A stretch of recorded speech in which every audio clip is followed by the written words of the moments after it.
Impeach. I now look to James Carville to continue the case for the proposition. Hear, hear.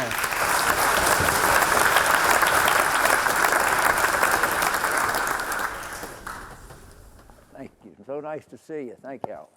I was mortified that I would be the oldest person in the room, so thank God that the president of Oxford Union from 70 years ago has graced our presence. Thank you so much. And Geneva, that was a very, very convincing, cogent, elegant presentation, and I know you didn't believe a word of it, and that really makes it hard. But I admire you, admire the fact that you are willing to get up here and do that.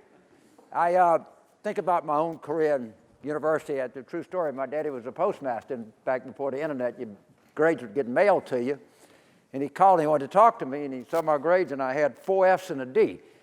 And he said, "Son, I think I figured your problem out." I said, "Yeah, Daddy, what's that?" He said, "You're concentrating too much on one subject."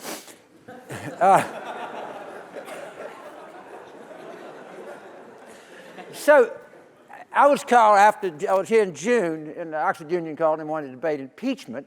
And they were very courteous people, and they said, "Which side do you want to take?" And I said, "I want to be against it." And the reason, my entire thinking is this. The United States, the President of the United States is a career criminal who is one of the most odious and hideous people you can imagine. There is one objective, and that is to get him out of office as fast as we can. I was not for impeachment because I thought it would be politically damaging. And I thought the politics were not good. I agreed with Nancy Pelosi. However, when this story hit, and you can check it, I immediately said, let the Senate stew in it. The reason I support it, of course he did all of that, and he did more. But the question is this, the politics of it. So the House Democrats have no problem voting for this. And by the way, if the politics were bad, how did we just win in Kentucky? If you're going to get any kind of a crap for doing something in the United States, the first place you're going to get it is Kentucky. It's not even an issue in Louisiana. Understand that. No House Democrat has a difficult vote. Susan Collins hadn't had a firm bowel movement in 6 weeks. She's so scared. All right? Martha McSally, you can't find her.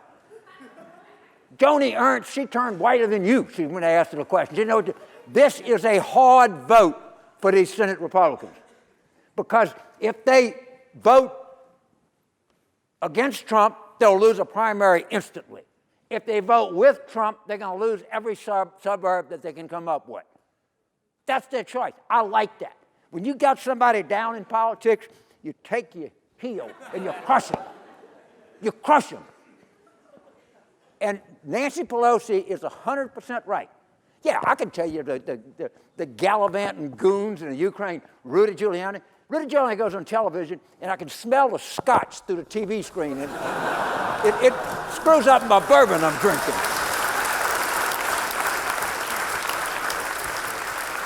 So wait a minute. We got Lev and Igor. Igor's business, I promise you, is named Fraud Guaranteed. Lev's business is he has a nightclub called Mafia Ravine. Right, this is not, forget the humiliating aspect to be an American and have these goons running around acting like they're diplomats. I mean, how humiliated can you be? But, y'all got Boris Johnson, so what the hell, you know how it is. We're all kind of embarrassed right now. But as this thing goes forward, understand, we know exactly what happened. He used $400 million of congressionally mandated funds to an ally. I've worked in the Ukraine, all right, against United States policy and held it up for political dirt on his opponent. There's nothing more impeachable than that. The facts are not even in dispute.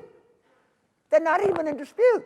And these people go in and said, the whistleblower, who cares? If somebody's running out of a bank with a stash of cash, and the police ask the guy, he says, he went this way or that way? And he says, he went this way, and they catch the guy with a satchel full of cash. Who cares if the guy was a convicted perjurer? Who he was? He was right. Everything that he said has turned out to be correct. So I think he's done, and by the way, he's a career criminal, so he will not stop committing crimes. Even after, assume that the Senate votes to acquit him, they're going to be sitting with these votes again because he can't stop doing it. That when you're a career criminal, what you do is you commit crimes. You can't help yourself. And then they go out and admit that they commit crimes. But most people, when they commit a crime, they try to keep it a secret. These guys don't. They're going all and telling people. So I wholeheartedly support this. Of course, it's impeachable. Of course, he's done all of these things before. But I never thought the politics lined up until the day it broke, and you can look at the New York Times. I said, let the Senate stew. No Democrat is afraid of this. Everybody knows what happened in Kentucky. Everybody knows that these Republicans are caught between one hand with their agitated base, and on the other hand, the suburban women who kicked their butts to no end in October 2018 and who are poised to do it again. You understand that Donald Trump is the weakest president we've ever had in the United States. No one fears Trump.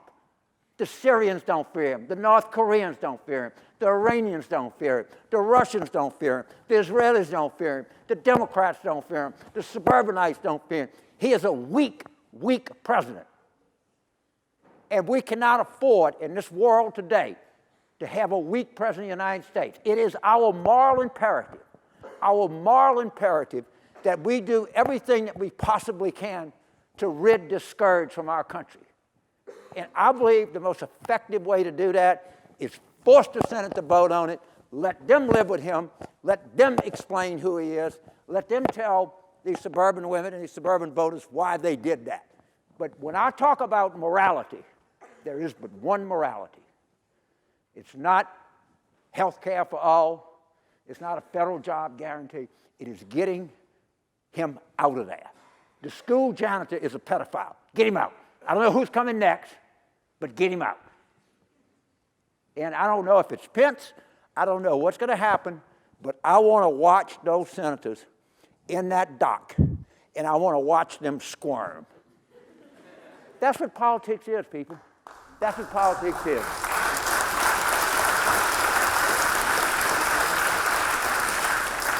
I can come here and give you the Federalist 73 and what Alexander Hamilton thought. He would have thought, you wouldn't want to know what he'd think of Trump. I could give you the Constitution or whatever. I could have called law professors and I could have done that. No. This is about one thing, politics. Of course he's guilty. They know it.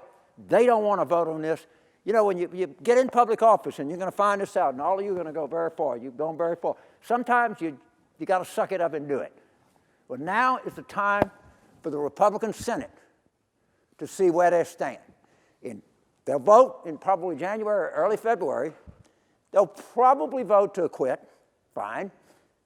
And they'll keep finding more stuff because he can't help himself. It's impossible for him to help himself. So the proposition here is simply we must vote to impeach because the politics are too good when it gets to the Senate. And we all want to have the joy of watching these politicians squirm when they're trying to defend him. So I love being here. I'm sorry I had to change in midstream, but my political opinions change. And you know James Carville, when his political opinions change, he changes with them. And I've been belled. By the way, about Bill Clinton, I said if it was about sex, they could have me against a brick wall with the blindfold and a cigarette, and I'd say, I swear I never touched her. That doesn't count. Thank you.